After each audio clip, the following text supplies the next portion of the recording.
मेरी बहन और देश की वाटर रिसोर्स मंत्री सम्माननीय उमा जी, मेरे साथी और मित्र मनोज जी, मित्तल जी, गुप्ता जी, शशि शेखर जी, यहाँ पर उपस्थित सभी रेल भवन में मेरे साथी, जल विभाग से आए हुए सभी अधिकारीगण और सभी मीडिया के भाई और बहनों, आज हमारे लिए बहुत ही हर्ष का विषय है, क्योंकि ऐसे एक विषय से जिससे शायद हर आदमी का कुछ न कुछ इंटरेस्ट जुड़ा हुआ है, ऐसे विषय के ऊपर हम दोनों मंत्रालय मिलकर काम करने का हमने फैसला किया।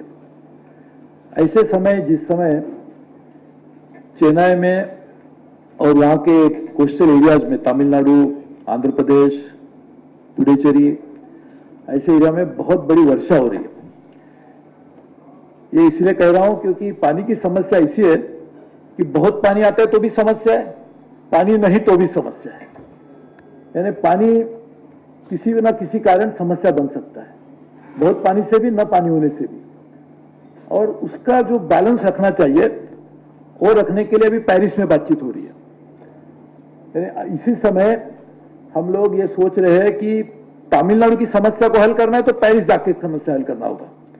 वो इसके क्योंकि जब तक हमारी पर्यावरण का पूरी तरह से समतोल जो बरकरार नहीं रहेगा, तब तक इस तरह के हादसे हमारे जीवन में बहुत बड़े पैमाने पे हो सकते हैं और उसको टालने के लिए बहुत काम करने की आवश्यकता है। लेकिन ये विषय आज का नहीं है।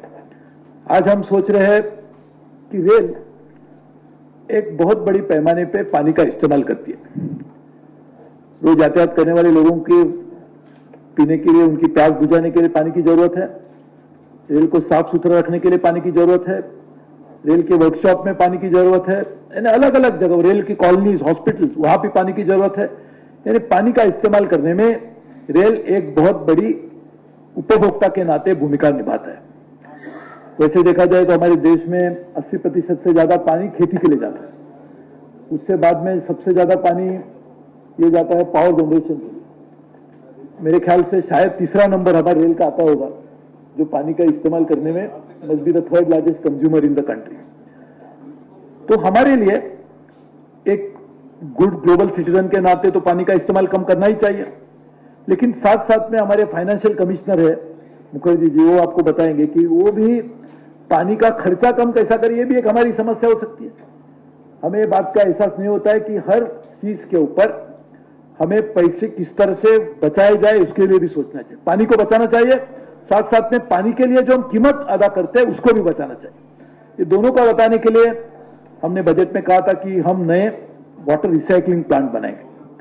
34 तो है, 32 बन गए, यानी 66 वाटर प्लांट के ऊपर हमारे, मुझे लगता है कुछ महीने में काम पूरा भी हो जाएगा।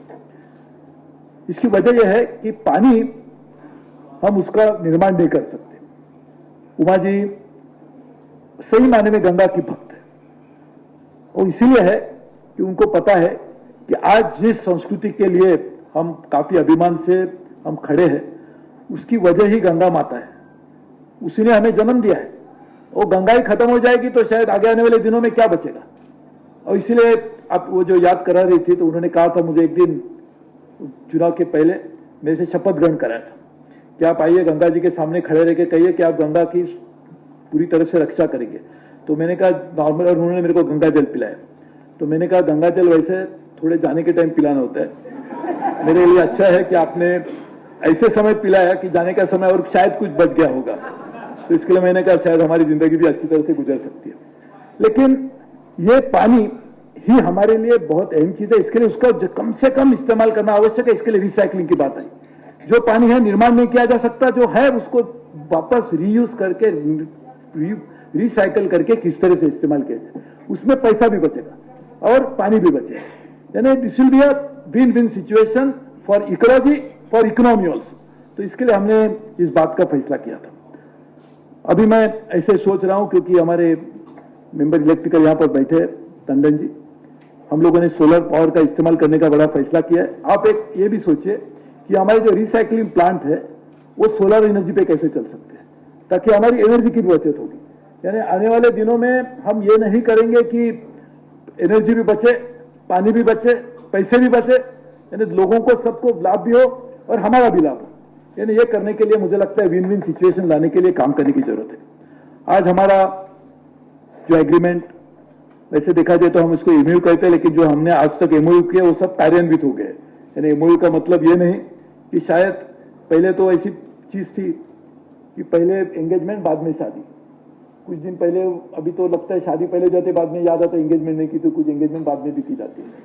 लेकिन हम लोगों ने तय किया कि शादी और एंगेजमेंट एक ही है, एमओयू हो गया, उसका कार्यान्वित हो गया। जैसे उमा जी ने तो बिल्कुल हमें कहा है कि हम उसको इमीडिएटली उसका कार्यान्वित कर देंगे।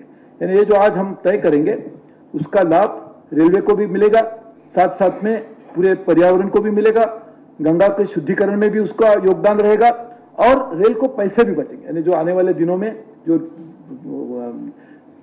हमारी जो एफ्लुएंट ट्रीटमेंट प्लांट है उसकी वजह से ये भी एक काम होगा।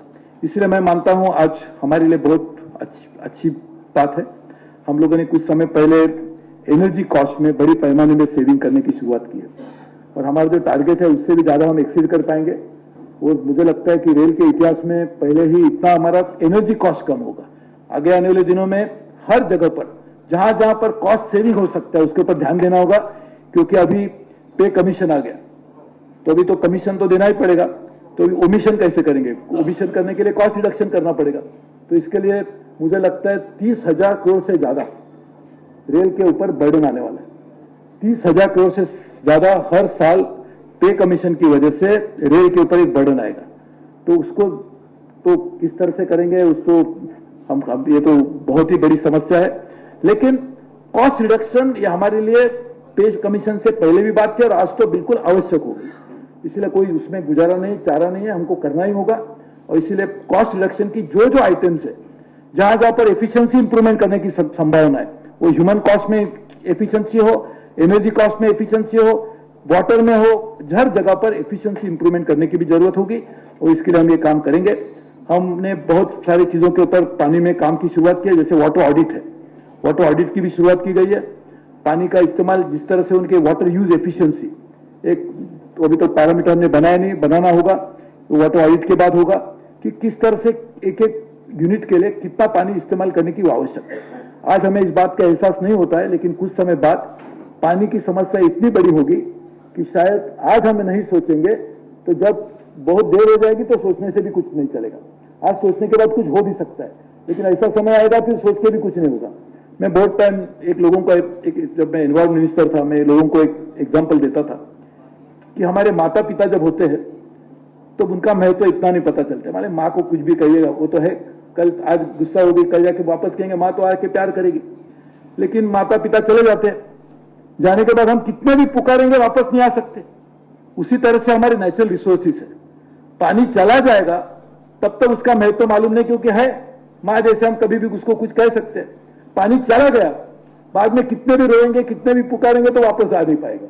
इसीलिए जब तक है उसका इस्तेमाल सही मायने में करना हमारे लिए बहुत ही अहम बात है। और इसीलिए आज का जो एमओयू है, जो कार्यान्वित करने के लिए हमने आज एग्रीमेंट करेंगे, ये ऐसी देश की समस्या से जुड़ा हुआ है जो रेल को भी फायदा करेगी, देश को भी फायदा करेगी। उमा जी तो उससे पूरी तरह से मिशनरी के नाते उसके जुड़े हुए हैं। तो हम सभी को मिलकर एक समस्या को हल करने के लिए आज हम मिले। मैं आपको बहुत बहुत धन्यवाद देता हूं और मैं मानता हूं आगे आने वाले दिनों में आपके और हमारे मंत्रालय का जो गहरा संबंध है ज्यादा बढ़ाने के लिए और अलग अलग बातों के ऊपर हमने बात भी की है, उसके ऊपर भी हम कार्यान्वित करेंगे और आपको साथ में काम करने का जो मौका मिला है उसके लिए हम आपको धन्यवाद देते हैं। उमा जी का आशीर्वाद मैं मानता हूं ज्यादा हमारे लिए महत्वपूर्ण बात है, तो आपका आशीर्वाद भी हमारे साथ में रहे ऐसी आशा करता हूं। आप सबको धन्यवाद देता हूं। जय हिंद।